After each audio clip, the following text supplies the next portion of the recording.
I'm Patti DiGangi. Hi, I'm Susan Cotton. And both of us are members of the Dental Codology Consortium, which is a group of dental hygienists and others that are interested in having a say in the CDT coding process. Now, Susan came up with an idea this year for a code based on what she has a passion for, which is Oral cancer. And so after joining Dental Codology Consortium at our meeting, I suggested that we present a code for an enhanced oral and oropharyngeal cancer evaluation.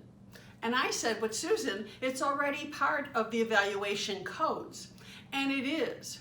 Back in the early part of the 2000s, when there was a code that was created for adjunctive devices, it was discussed to make an enhanced oral cancer code, but the code committee decided not, and they just put stronger language in the descriptors.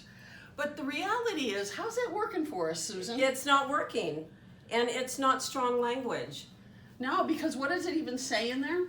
It says that an oral cancer evaluation shall be done when indicated.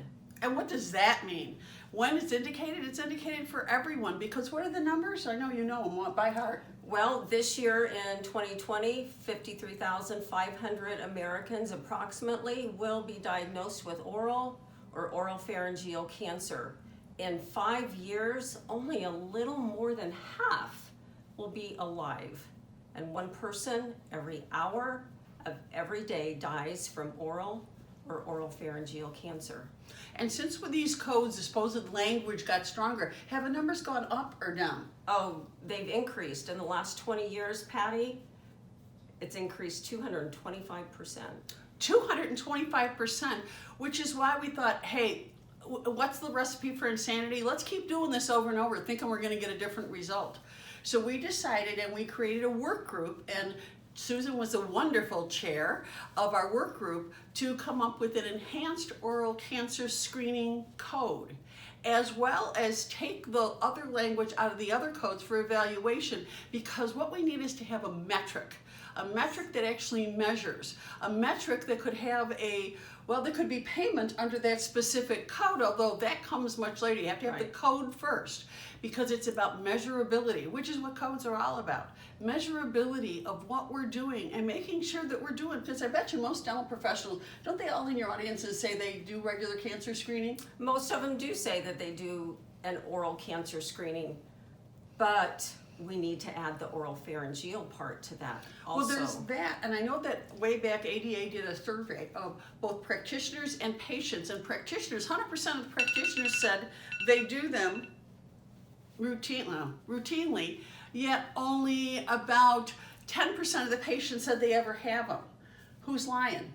I don't think anybody's really lying purposely, but one of the things you and I have talked about, can anybody really have a thorough oral and oropharyngeal cancer evaluation and not know they had it? I don't think so, Patty, not if it was really done thoroughly, because we're getting in there and we're looking, and they're probably gonna be gag if we're really looking back at the oropharynx, looking at that glossotonsillar sulcus and palpating and looking at the back of the throat, they're gonna know.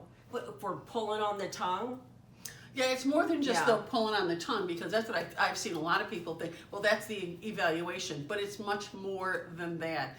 And here in April with Oral Cancer Awareness Month, there's no time that's more important than now, whether we have the code or not, to do this important evaluation. Every patient, every time. Every patient, every time, because there's nothing like a 3-year-old. They love sticking their tongue out at you anyway. But every person, there's no age basis to this. We've got to do something different if we want to have different outcomes, which is exactly why our group has submitted this code. We want to see different outcomes, and we're hoping and praying we have different outcomes, because we're down at downtown Chicago, and we'll be at ADA tomorrow when the code committee is going to decide on this important code. We'll come back to you with the results, but we hope that it's very positive. Thank you for your time. Thank you.